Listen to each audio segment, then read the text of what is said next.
오늘 추수 감사절이 지난 다음 주, 즉 오늘부터 저희들은 대강절을 지킵니다. 영어로 애드번트라고 얘기하며 주 예수 그리스도의 즉 구세주의 강림을 기다리는 시즌이 시작되어집니다. 추수감사절 다음 주부터 시작해서 성탄절 12월 25일 이전까지의 4주와 또 성탄주일을 합쳐서 5번을 저희가 대강절로 준비합니다. 그 기간 동안에 우리가 촛불 5개를 준비해서 매번 어떤 예수 그리스도를 우리가 기다리는가를 생각하는 시간을 갖습니다. 여러분이 보시기에 오른쪽에 보면 초가 있습니다. 5개의 초 가운데 3가지는 자주색 퍼플 컬러입니다. 그리고 하나는 핑크 컬러 연분홍색이며 하나는 흰색입니다. 교회마다 전통마다 조금씩 다를 수는 있습니다만은 순서적으로 보았을 때의 첫 번째 주일은 자주색 촛불, 지금 하나가 앞쪽에 켜져 있는데 자주색 촛불을 켜서 소망, 희망의 주님을 상징합니다. 두 번째 주는 같은 자주색 두 번째 초를 켜서 기쁨의 주님을 우리가 묵상하며 또 기다립니다. 세 번째는 연분홍색 핑크 초를 켜서 사랑의 주님을 상징하고 네 번째는 다시 자주색으로 평화의 주님을 상징합니다. 그리고 마지막 성탄절 당일에는 흰색 또한 가장 큰 초를 켬으로써 예수 그리스도를 상징을 합니다. 그래서 우리가 이 순서에 의해서 우리 주님을 한번 묵상해 보는 한 달이 되기를 원합니다. 오늘은 강림절 첫 번째 주일로서 소망의 주이신 예수 그리스도를 묵상해 보기를 원합니다. 우리에게 소망이 있는가? 참으로 복잡하고 스트레스가 많은 우리의 삶 속에서 우리가 편히 쉴 수 있는 혹은 언젠가는 쉴 수 있는 그날이 올 것인가 우리는 생각하게 됩니다. 끊임없이 다가오는 직장의 스트레스와 학업의 스트레스, 가정주부라 할지라도 끊임없이 식사 준비와 설거지로 인하여서 스트레스 받는 사람들이 많습니다. 책의 한 부분을 소개하려고 합니다. 이현정 씨가 쓴 명상시대 중에 이런 구절이 있습니다. 참 많이 힘들었을 것입니다. 육체적인 아픔이 커서 힘들었을지도 모르고 무서움에 어찌할 바를 몰랐을지도 모릅니다. 아무도 당신을 도와주거나 돌봐주지 않아서 처절한 울음을 삼킨 적도 많았을 것입니다. 당신이 지금 화를 치유하지 않으면 계속 그 화에 끌려 다닐 것입니다. 과거에 제대로 해소되지 않은 화는 당신의 현재뿐 아니라 미래까지 영향을 미칠 것입니다. 이분이 얘기한 이 마지막 부분은 유명한 정신분석자이며 심리상담가인 폴 트리니에의 내용 중 하나를 이분이 언급한 것 같습니다. 우리의 고통과 어려움들, 상처들, 해결되지 못한 부분은 언젠가는 다시 돌아와서 우리를 일생 동안 괴롭히고 어렵게 한다는 그러한 원리를 설명하는 부분입니다. 우리의 삶 속에서 어릴 때부터 지금까지의 삶을 돌이켜볼 때 어느 순간 솟구치는 분노가 있었을 때도 있을 겁니다. 혹은 너무 힘들어서 일이 계획대로 뜻대로 되지 않아서 자기 분해에 못 이겨서 혹은 어떤 사람으로부터 당한 상처 때문에 혹은 정오 때문에 여러 가지 이유 때문에 지치고 좌절하고 포기하고 싶을 때가 많지 않았습니까? 우리 자신의 내면을 다스리는 일이 참으로 중요합니다. 지금 좀 많이 지쳐 있을 1년의 마지막 순간에 와 있을 저와 여러분을 향하여서 누군가가 다가와서 따뜻한 목소리로 힘들었지 라며 어깨를 감싸주는 순간 우리는 위로받을 수 있고 때로는 모든 것이 눈 녹듯 사라지고 평화의 기운이 온몸을 휘돌기 시작하게 될 것입니다. 사람들은 누군가가 다가와 주어서 자기를 위로해 주기를 원하지만 우리는 선뜻 가족에게, 형제에게, 친구에게, 누군가에게 다가가서 이번 주 참 힘들었지 라고 한마디 해줄 마음에 여유가 없다는 것이 우리의 슬픈 현실일 것입니다. 어떤 사람들은 그렇게 얘기합니다. 무슨 말을 해줘야 될지 모르겠습니다. 힘들었지. 그 다음에는 어떻게 해야 합니까? 그 다음은 생각하지 않으셔도 됩니다. 그냥 한마디 하고 지나가셔도 괜찮습니다. 엘사 폰셋이라고 한 사람이 쓴 책 중에 인생은 단 한 번의 여행이다 라는 책 가운데서 6초 포옹에 대해서 이야기하고 있습니다. 다른 사람과 관계를 맺도록 도와줄 아주 손쉬운 몸짓 하나를 제안한다. 바로 포옹, 헉이다. 6초 이상 지속되는 포옹. 그래야 뇌에서 스트레스를 감소시키는 화학작용이 확실하게 일어날 수 있다. 이때 사랑을 담은 진실된 마음으로 포옹해야 한다. 6초의 포옹이 사람을 녹여준다는 말입니다. 단 6초면 됩니다.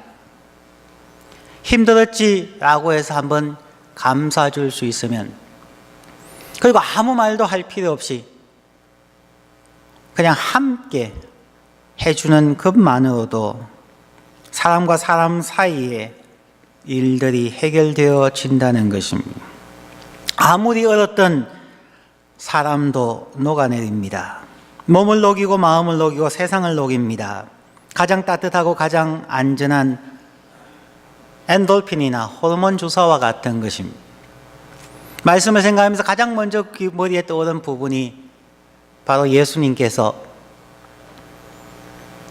100마리의 양 가운데 한 마리 잃은 양을 찾아서 91마리를 양우리 속에 안전하게 두고 가서 찾다가 그 양을 목에 메고, 혹은 어떤 그림에 보면은 가슴에 안고 돌아오는 장면이 생각이 났습니다. 사람들은 6초의 포옹이면 사람의 마음을 녹일 수 있다고 하는데, 예수님께서는 그 먼 길을 갔던 그 잃어버린 양을 가슴에 품고 혹은 그 무게 때문에 목에 메고 긴 시간, 오랜 시간 피부 접촉을 하면서 우리를 하나님 앞으로 따뜻한 안전한 우리 속으로 인도해 오시는 예수 그리스도를 생각하게 되었습니다. 여러분에게는 여러분을 감싸 안으시는 예수 그리스도의 포옹을 경험하신 적이 언제입니까? 또 다른 글에서는 그런 내용이 나옵니다. 너무나 어렵고 힘들어서 하나님을 향하여서 원망합니다. 하나님, 내가 왜 이렇게 어려울 때 당신은 멀리 떠나 있었습니까? 왜 나는 이렇게 혼자서 외로움 속에서 슬퍼하며 고독 속에서 좌절해야만 합니까? 그때 하나님께서 보여주신 모습이 그렇다는 겁니다. 나는 너를 사랑한단다. 어느 만큼 사랑하십니까? 나는 너를 이만큼 사랑하신단다. 두 팔을 활짝 펴시고 그 사랑 때문에 십자가에서 죽었다. 그렇게 말씀하시더라는 겁니다. 최고로 활짝 편 두 팔 모습, 그것이 하나님의 사랑입니다. 그것이 십자가의 사랑이고, 그 넓은 가슴에 저와 여러분들이 마음껏 안겨서 위로받고 힘을 얻고 새로운 꿈과 비전을 가지고 나아가게 하시기를 원하시는 분, 그분이 우리의 소망의 주님 예수 그리스도입니다. 오늘 본문 말씀을 보면은 첫 번째는 1절부터 3절까지 해서 여호와의 산에 오르자는 내용이 나옵니다. 다시 제가 1절부터 3절 읽습니다. 아모스의 아들 이사야가 받은 바 유다와 예루살렘에 관한 말씀이라. 말일에 여호와의 전에 산이 모든 산 꼭대기에 굳게 설 것이요 모든 작은 산 위에 뛰어나리니 만방이 그리로 모여들 것이라. 많은 백성이 가며 이르기를 오라 우리가 여호와의 산에 오르며 야곱의 하나님의 전에 이르자. 그가 그 도로 우리에게 가르치실 것이라. 우리가 그 길로 행하리라 하리니 이는 율법이 시온에서부터 나올 것이요 여호와의 말씀이 예루살렘에서부터 나올 것이라. 이사야의 시대는 고난의 시대였습니다. 모든 백성들이 힘들고 어려웠으며 하나님을 형식적으로 섬기고 선지자를 기망하며 고통과 전쟁과 어려움 속의 시대였습니다. 고난과 좌절에 신음하는 이스라엘 백성들에게 하나님은 이사야를 통하여서 그들을 소망의 하나님께로 초대합니다. 여호와의 전에 산이 모든 산 꼭대기 위에 굳게 설 것이요 사람이 보기에는 이 산이나 저 산이나 비슷해 보이고 수많은 험산 줄령들이 있지만 결국 하나님의 산이 모든 산들 위에 높아지는 하나님의 최후의 승리와 하나님의 나라의 완성이 이루어질 것을 분명하게 말씀합니다. 자, 그러면 그 소망의 주님 앞에서 우리가 어떻게 해야 하는가? 오늘 이사야서 2장 1절부터 5절 사이에서 반복되어지는 단어를 하나 찾는다면 그것은 오라, come이라는 단어입니다. 우리가 그분 앞에 나오기를 원한다는 것입니다. 그런데 세상은 끊임없이 우리를 반대 방향으로 이끌어갑니다. 예수님은 내 앞으로 오라고 얘기하지만 세상은 하나님은 없다, 하나님은 죽었다, 종교는 마약이며 미신일 뿐이다고 이야기합니다. 오늘 사람들은 생각이 없는 시대를 살아간다고 이야기합니다. 어제 본 한국의 어느 학자의 강연을 들었습니다. 그분의 말은 그렇습니다. 지난 2000년 동안의 교육은 암기식 교육이었다. 우리의 세상이 어려워지고 힘들어져 가는 이유 중에 가장 큰 것은 현대인들은 생각하지 않는다는 것이었습니다. 현대의 기반을 마련한 것은 약 2500여 년 전 생각하던 철학자와 교육자들에 의해서 만들어진 교육 제도를 2000년 이상을 그냥 그대로 카피해 오고 있다는 것입니다. 2500년 전 혹은 3000년까지의 그 긴 시간 동안 동양과 서양의 수많은 철학자들, 종교가들은 사람들로 하여금 끊임없이 생각하게 만들었습니다. 물론 예수님도 생각하게 만들었고 부처님도 생각하게 만들었을 뿐만 아니라 수많은 철학자들, 우리가 그냥 쉽게 아리스토텔레스, 소크라테스라고 하는 이 모든 사람들은 우리로 하여금 생각하게 만들었습니다. 생각이 무엇인지, 사람이 왜 동물과 다른지 그것은 생각할 수 있었다는 것입니다. 그런데 오늘날은 생각이 중단되어 버렸습니다. 요즘은 더 이상 생각할 이유가 없고 기억할 이유가 없다는 것입니다. 앞으로 50년 후가 되면은 학교가 없어질 가능성이 많다는 것입니다. 왜냐하면 학교에 대한 모든 것이나 심지어 세상의 모든 것은 인터넷에 들어가서 클릭 하나 하면 다 알아낼 수 있습니다. 3000년 전에 무슨 일이 일어났는지, 혹은 한 달 전에 유럽에서, 아프리카에서, 중남미에서 무슨 일이 일어났는지, 어떤 사람이 어떻게 살았는지, 어떻게 생각했는지 더 이상 생각할 필요도 없고 기억할 필요도 없고 그냥 클릭 하나로 다 알아낼 수 있는 시대입니다. 회사의 모든 것도, 대학 입시도 전부 클릭 하나면 해결될 수 있는 것입니다. 그래서 참 재미나는 것이 시험장에 가지고 들어갈 수 없는 것이 스마트폰이죠. 스마트폰을 가지고 들어가면 문제 다 풀 수 있습니다. 그렇게 되어가면서 사람들은 생각하지 않는다는 것입니다. 생각하지 아니하고 끊임없는 것들을 단지 외워버리는 암기식, 그리고 지금 나아가서는 자기가 접할 수 있는 정보에 접속해서 그것이 마치 진리인 양 주장하게 되는 세상 때문에 세계는 분열되어져 있고 세상은 갈등하며 같은 나라 안에서도 미국이든 한국이든 양극화 속에서 각자 자기는 자기들의 생각, 자기들의 정보만을 가지고 생각합니다. 그리고 상대방을 적으로 돌립니다. 한 번도 중립의 입장에서 이 사람들은 왜 저렇게 생각할까?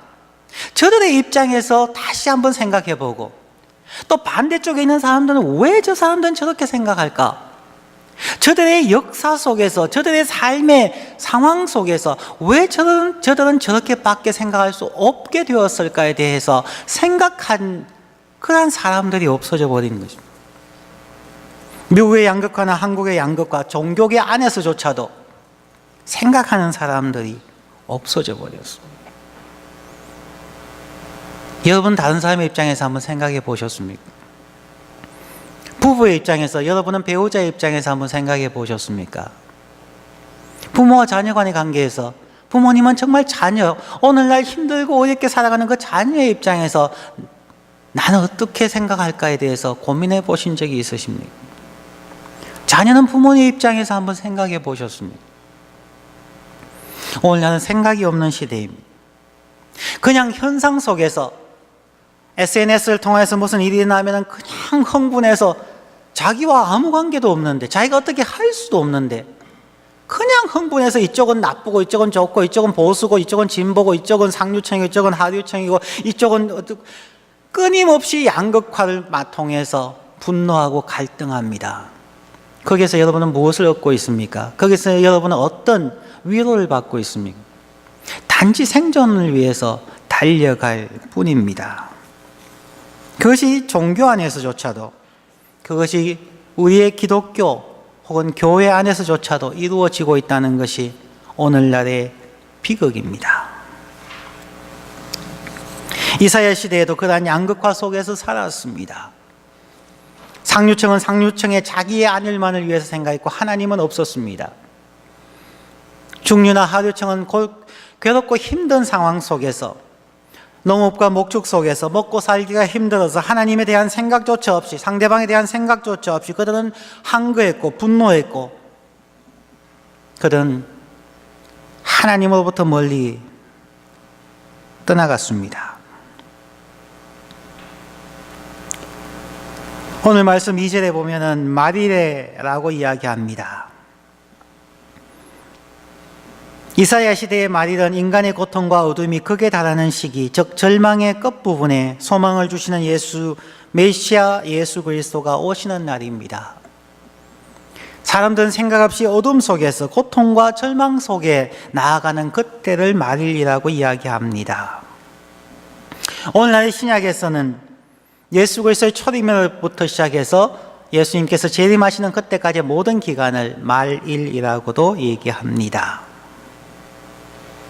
지금 우리가 살아가는 그 시기를 이야기합니다. 이 말일의 날은 절망의 날들입니다. 마치 새벽이 동트기 전에 가장 어둡다는 것처럼 세상은 더욱더 어려워지고 절망과 힘듦 속에 나아갑니다. 이 세상 사람들이 소망의 예수님을 기꺼이 맞이할 수 있다면 얼마나 좋겠습니까? 그런데 인간 스스로의 의지로 행복해지려고 노력합니다. 여러 가지 과학적으로, 논리적으로, 철학적으로 수많은 것들 동원해서 신은 없다고 이야기하고 성경의 권위는 철저하게 무시되어지는 시대를 우리는 살아가고 있습니다.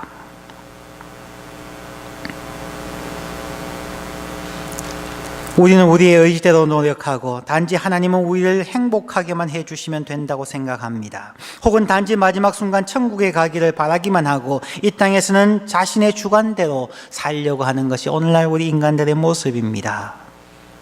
그렇다면 소망의 예수님을 어떻게 맞이할까요? 그냥 기도하면 될까요? 오늘 본문에서는 이 소망의 주님을 맞이하는 방법으로 3절과 5절에 나오는 단어 오라라는 단어입니다.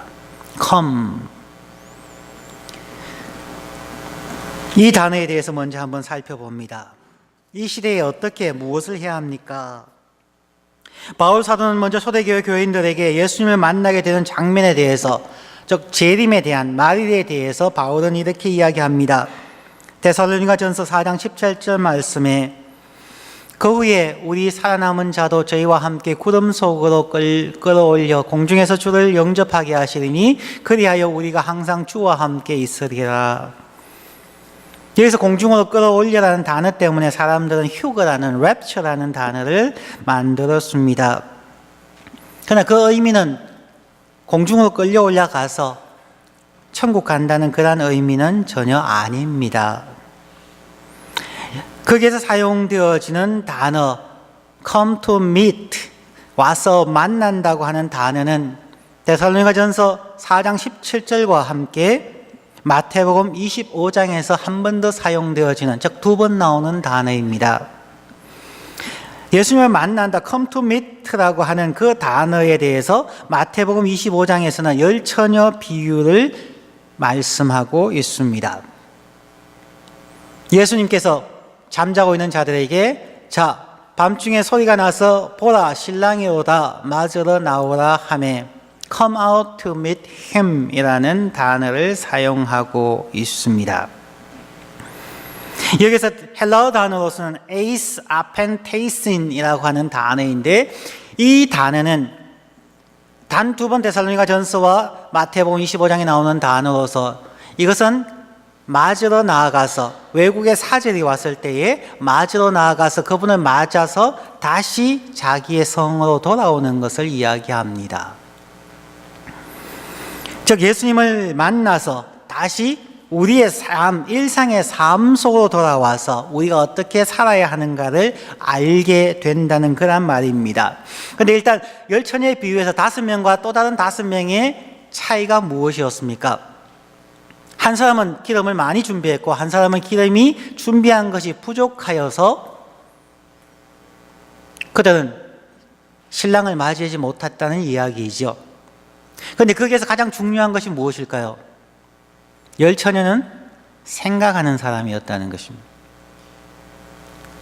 혹 지체될 가능성도 있다는 것에 대해서 생각했던 사람들입니다.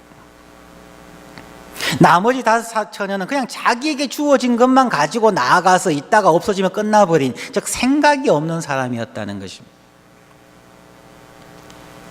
예수님의 말씀 속에서도, 이사야의 본문의 말씀 속에서도, 제가 조금 전에 말씀드린 말 가운데서도 세상은 항상 두 종류의 사람이 있을 뿐입니다. 생각하는 사람과 생각 없이 사는 사람입니다. 무슨 생각을 왜 해야 되는지를 그 자체를 생각하는 사람과 그냥 주어진 삶 속에서 그냥 외우고 암송하고 그대로 따라가는 세뇌되어져 있는 사람, 두 종류로만 나뉘어질 뿐입니다. 열처녀의 비유에서 생각하는 사람은 준비하고 준비된 기름을 통하여서 신랑을 맞이할 수 있다는 그러한 교훈도 우리에게 주어지고 있습니다. 자, 그러면은 맞으러 와서 예수님을 만났을 때에, 그리고 만나는 과정과 만나고 난 후의 삶이 어떠해야 할 것인가에 대해서 잠시 강조해 드리고 싶습니다. 자, 오라, 우리가 여호와의 전에 이르자, 오라 우리가 예수님께 나가자, 아무런 준비 없이 나아갈 수 있을까요? 혹은 만나고 나서 그냥 천국으로 슝 가버리는 우리의 삶에 아무런 변화가 없어도 되는 것일까요? 그렇지 않다는 것입니다. 소망의 주님을 예비하는 과정과 그 이후의 삶에 대해서 6가지 스텝을 말씀드리려고 합니다. 역대상 역대하입니다. 죄송합니다. 역대하 7장 14절 말씀입니다. 내 이름으로 일컫는 내 백성이 그 악한 길에서 떠나 스스로 겸비하고 기도하여 내 얼굴을 구하면 내가 하늘에서 듣고 그 죄를 사하고 그 땅을 고칠지라. 참으로 유명한 구절입니다. 하나님께서 우리의 고통과 신음소리를 들으시고 우리의 죄를 사하시고 우리의 땅을, 우리의 삶을 고쳐주시는 그 과정을 설명하는 말씀입니다. 자, 여기에서 6가지를 생각해 봅니다. 우리는 어떻게, 무엇을 생각하며 하나님 앞에 나아가야 할 것인가, 하나님 앞에 준비해야 될 것인가. 첫 번째는 우리의 정체성에 대한 생각입니다. 내 이름을 일컫는 내 백성, My people who are called by my name. 끊임없이 나는 누구인가를 생각해야 한다는 것입니다. 그냥 교회에 왔다 갔다 하는 것이 아니라, 그냥 생각 없이 성경을 암송하는 것이 아니라, 과연 나는 누구인가? 나의 아이덴티티는 무엇인가에 대한 고민입니다. 정말 나와 하나님과 어떤 관계가 있는가? 내가 하나님의 이름으로 불리어지는 하나님의 백성인가? 나는 누구를 섬기고 있는 자인가? 자기의 정체성에 대한 생각이 있어야만 합니다. 그 정체성이 있을 때에 두 번째는 겸손함입니다. 내 이름을 일컫는 내 백성이 스스로 겸비하고, 이 순서는 한글 성경보다는 NIV 성경에 의한 순서입니다. 하나님을 만나고 내가 하나님의 백성입니다 라고 하나님의 임재 앞에, 하나님의 보좌 앞에 날마다 서게 되면 우리는 겸손할 수밖에 없습니다. 왜냐하면 나는 창조주 하나님 앞에 있는 정말 벌레만도 못한 한 인간, 한 피조물에 불과하기 때문입니다. 내가 얼마나 빌리어네어라 할지라도, 내가 박사학위를 수십 개 갖고 있지라도, 내가 얼마나 건강하고 내가 어떤 곳에 살고 있든지 관계없이 내가 하나님 앞에서 하나님의 이름을 일컬음 받는 하나님의 백성입니다 라는 것을 늘 생각하고 있는 자라면 어떤 사람 앞에서든지 우리는 겸손할 수밖에 없습니다. Humble themselves. 교만한 사람들은 하나님을 모르는 사람들입니다. 교회의 직분자라고 하면서 세상의 장관이다, 학자다 해서 자랑한다고 하면은 그 사람은 진정한 그리스도인이 무엇인지를 모르는 사람입니다. 생각 없는 사람입니다. 자기의 정체성을 알고, 두 번째 겸비하며, 그렇게 되면 자연히 세 번째는 기도하게 됩니다. 기도하여. 왜냐하면 내가 부족하기 때문에, 내가 세상적으로 어떤 위치에 있든 관계없이 하나님이 나를 도와주시 아니하면 나는 참으로 무능한 자입니다. 세상의 이 수많은 고통과 갈등들 속에, 전쟁과 기근 속에서 내가 할 수 있는 것은 너무나 부족합니다. 사람들은 와, 저 사람 진짜 위대한 사람이다 라고 얘기하지만, 그 사람이 유엔의 사무총장님이시든 각국의 국가 원수이든 혹은 빌 게이츠나 이런 사람이라 할지라도 그 사람들이 우리의 삶에 나타나는 고통을 해결해 줄 수 있나요? 저 아프리카와 저 시리아의 아이시스나 저 북녘 땅에 고통받는 자를 고쳐주고 해결해 주는 것은 고사하고라도 과연 나의 가족, 내 주위에 있는 사람들 그들이 도와줄 수 있나요? 없습니다. 그들이 빌리언을 도네이션 한다 할지라도 이 땅의 고통을 해결해 줄 수가 없습니다. 우리의 가진 것을 나누어야 하는 것이 기본 전제로 되어지지만, 우리가 하나님의 백성이고 하나님 앞에 겸비하면 기도하지 않을 수가 없습니다. 날마다 무릎 꿇지 않을 수가 없습니다. 날마다 하나님을 생각하면서 주여 불쌍히 여겨주십시오, 우리의 가정을, 우리의 사회를, 이 국가를 불쌍히 여겨주옵소서라고 하는 기도가 중단될 수가 없습니다. 여러분의 삶에서 여러분의 정체성에 대해서 생각하십니까? 여러분 참으로 하나님 앞에서, 사람 앞에서 겸비하십니까? 기도하십니까? 이러한 과정이 없이 우리는 소망의 주님을 맞이할 수가 없습니다. 네 번째는 하나님의 얼굴을 구하는, Seek my face, 내 얼굴을 구하면 그 추구하는 목표가, 우리의 목표가 하나님입니다. 하나님의 영광입니다. 하나님의 명예입니다. 하나님의 기쁨입니다. 저는 영광이나 다른 것보다 하나님의 기쁨이라고 얘기하고 싶습니다. 하나님의 기쁨은 이 땅의 모든 사람들이 하나님 안에서 행복한 것, 그것이 하나님의 기쁨이기 때문입니다. 시편 16편에 나오는 말씀처럼 땅에 있는 성도는 존귀한 자니 하나님의 모든 즐거움이 저들에게 있다고 말씀합니다. 하나님의 기쁨을 구하는 것. 그러면 우리는 이기심에서부터, 이기주의로부터 벗어날 수가 있습니다. 하나님의 기쁨을 구하는 것이 바로 우리의 주위의 사람들, 가족뿐만 아니라 이웃과 친구들을 행복하게 해주는 것입니다. 그것이 하나님의 나라를 이루어가는 것입니다. 다섯 번째는 악에서 떠나는 것입니다. Turn from their wicked ways, 그 악한 길에서 떠나서, 악에서 떠나서. 그런데 악에서 떠나는 것이 너무 힘듭니다. 우리의 죄를 회개한다는 것이 너무 힘듭니다. 어떻게 하면 가능할까요? 자기의 정체성을 깊이 생각하고 하나님 앞에서 겸손하며 겸비하며 기도하고 하나님의 기쁨을 추구하는 그때에 비로소 우리는 나쁜 습관에서 돌이킬 수가 있습니다. 악에서 떠날 수가 있습니다. 하나님의 기쁨을 구하는데 어떻게 그 악한 길에 계속 서 있을 수가 있겠습니까? 이 다섯 가지의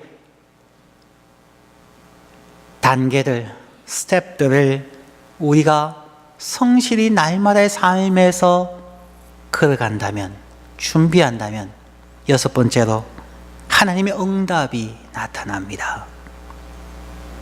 내가 하늘에서 듣고,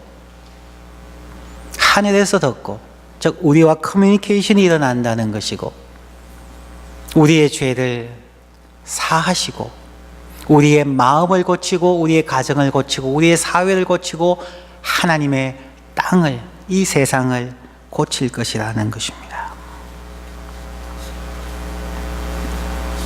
이 세상을 고칠 수 있는 유일한 분은 예수 그리스도입니다. 그러기에 우리는 예수를 소망합니다. 예수 안에서 우리에게 소망이 있습니다.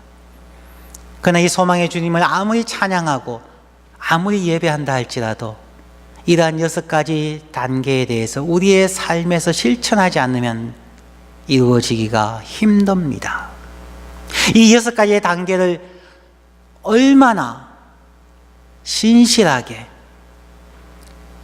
규칙적으로 준비하는 사람이 많느냐에 따라서 하나님은 이미 우리의 가정과 삶을 고치기 시작하셨고 결국 이 땅을 고칠 수 있을 것입니다. 많은 프로그램을 한다고, 제자 훈련을 한다고, 선교를 한다고 세상이 바뀌어지지는 않습니다. 왜냐하면 이미 2000여 년 이상 선교사님들이 세계 곳곳을 다녔습니다. 이미 기독교 복음화는 유럽을 기독교 국가로 만들었다가 지금은 이교도의 국가로 바뀌어버렸습니다. 이미 교회 다니는 수많은 그리스도인들이 하나님의 은혜 속에 살았다고 하지만 지금 가정들이 깨어지고 고통받고 힘듭니다.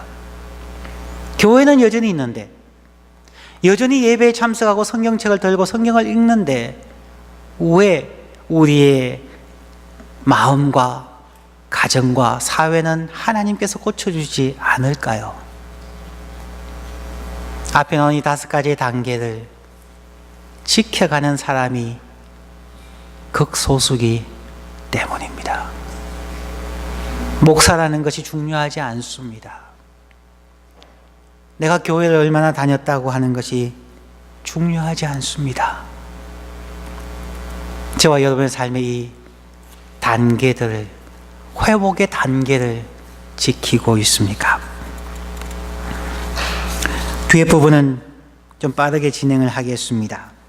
두 번째 4절에 보면 예수 우리의 소망입니다.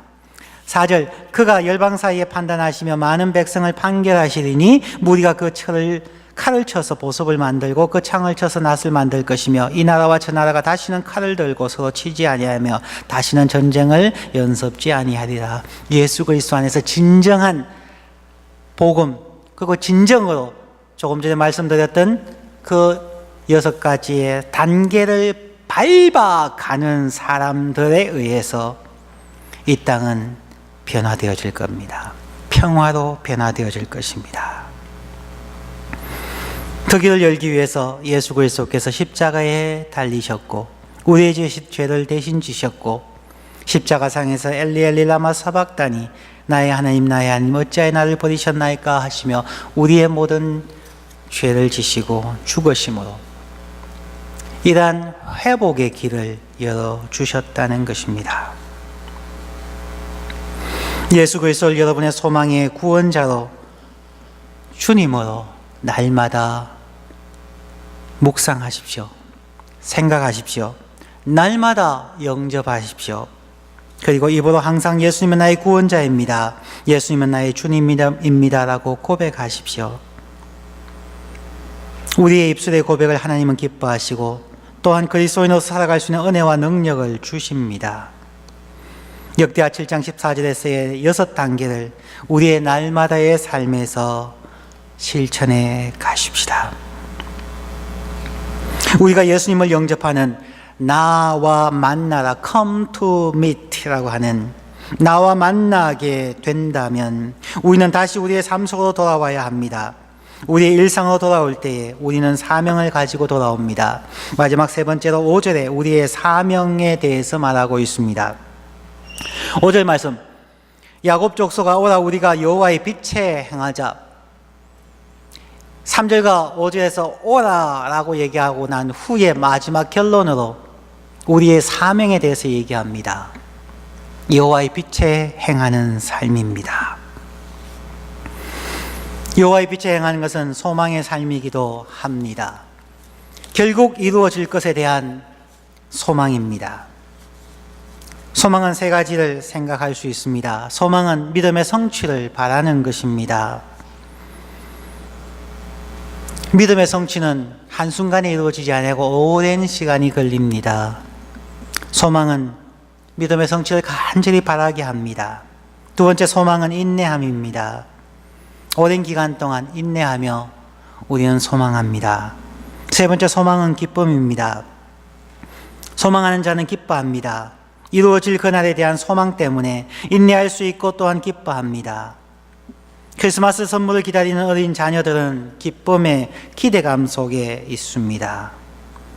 사랑하는 사람들, 가족이나 친구들을 기다리는 사람은 그 기다림 자체가 기쁨을 동반합니다. 예수님의 회복, 예수님을 만나는 소망은 성도들로 하여금 기쁨으로 인내하게 만듭니다. 마지막 한 사람을 소개하고 마칩니다. 여러분 힘드십니까? 어렵습니까? 하지만 하나님은 여러분에게 소망이 있습니다. 하나님은 여러분을 통해서 이루고자 하는 분명한 목적이 있기 때문입니다. 어떤 사랑이라고 하는 책입니다. 어느 소녀입니다. 소녀의 아버지는 알코올 중독이었다. 알코올 중독인 아버지는 그 소녀를 시도 때도 없이 무자비하게 때렸고 나중에는 친척들에게 이 소녀를 맡겼다. 그러나 친척들 역시 매사추세츠 주립병원에 이 소녀를 입원시켜버렸다. 그 소녀의 불행은 이것뿐만이 아니었다. 시각에 이상이 있는 바이러스에 감염되었고 시력을 회복하기 위해 했던 수술 때문에 오히려 그의 눈의 시력은 더욱 나빠졌다. 사람들은 말했다. 너는 차라리 태어나지 말았어야 했는데. 이 말은 그 소녀의 가슴에 빗으로 꽂혔다. 이후 소녀는 정신병동 독방에서 온종일 홀로 지냈습니다. 그런데 이 세상에 태어나지 않았으면 좋았었을 이 소녀에게 한 사람이 다가왔습니다. 은퇴한 늙은 간호사였습니다. 간호사가 아무리 말을 걸어도 독방에 있던 그 소녀는 한마디 반응도 눈빛도 주지 아니하고 침묵으로 일관했습니다. 그럼에도 불구하고 이 은퇴한 간호원은 6개월 동안 끊임없이 그 아이의 독방에 찾아갔습니다. 그냥 그 옆에서 같이 앉아 있었습니다. 그냥 자기의 일상의 얘기를 주섬주섬 이야기했습니다. 그 소녀에 대해서 캐묻는 것도 없고 그 소녀를 위로하고자 하지도 않았습니다. 처음에는 침묵으로 일관하던 이 소녀도 포기하지 않고 6개월 동안 자기의 독방을 매일같이 찾아오는 그 간호사에게 결국 마음이 열렸습니다. 이 소녀의 이름은 앤 슬리번입니다. 앤 슬리번이 누군지 아십니까? 그는 태어나지 말았어야 했던 소녀에서부터 회복되어져서 세 가지 고통으로 보지도 듣지도 말하지도 못했던 헬렌 켈러라는 인물을 세계적인 인물로 교육시킨 위대한 스승의 이름입니다. 헬렌 켈러라는 사람은 들어보셨죠? 보지도 듣지도 말하지도 못하지만 세계적인 사람이 되었는데 그 사람, 보지도 듣지도 말하지도 못하는 그 헬렌 켈러를 손으로 몸짓으로 키우는 그 끊임없는 인내함, 우리 같으면 그런 사람을 어떻게 세계적인 사람으로 키울 수가 있겠습니까? 앤 설리반은 이름 없는 그 무명의 은퇴한 간호사를 통하여서 소망을 배웠다는 것입니다. 그 소망은 나도 일어설 수 있다는 믿음의 성취를 바라게 했고, 그 소망은 끊임없는 좌절과 넘어짐 속에서도 한 번 더 일어나고자 하는 인내심을 가지게 했고, 그 소망은 결국 기쁨이 되었습니다. 자신이 그 오랜 기간 동안, 수년 동안의 소망의 과정을 체험했기 때문에 그는 보지도 듣지도 말하지도 못하는 헬렌 켈러를 20년 이상을 끝까지 인내하며 내가 체험한 소망을 너에게 주고 싶다. 그렇게 해서 헬렌 켈러라는 세계적인 인물을 만들었습니다.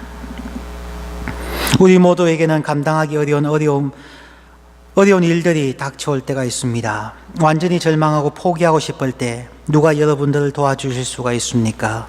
힘들고 지쳐있는 우리에게 소망을 주시기를 원하시는 분이 계십니다. 앤 슬리번처럼 우리도 조그만 세상을 변화시킬 수가 있습니다. 그리고 우리 모두를 변화시키는 예수님의 소망을 전하며 살 수 있기를 원합니다. 하루에 6초의 포옹이, 날마다의 6초의 포옹이 우리의 삶을 바꿀 겁니다. 사랑하는 부모 여러분, 자녀를 하루에 6초씩 매일 안아주시 않으시겠습니까? 부부간에 어렵고 힘드십니까?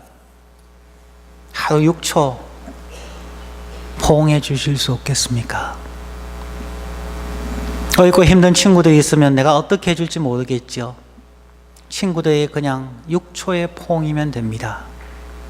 그리고 꼭 한마디 하고 싶다면 이 말씀만 하시면 됩니다. 나는 너에게 소망이 있다. 예수님은 너에게 소망을 가지고 계셔. 우리가 소망하며 이 길을 가자. 소망의 주님을 여러분의 삶에서 모시고 회복하고 기뻐하는 여러분이 되시기를 주의 이름으로 축원합니다. 기도하겠습니다.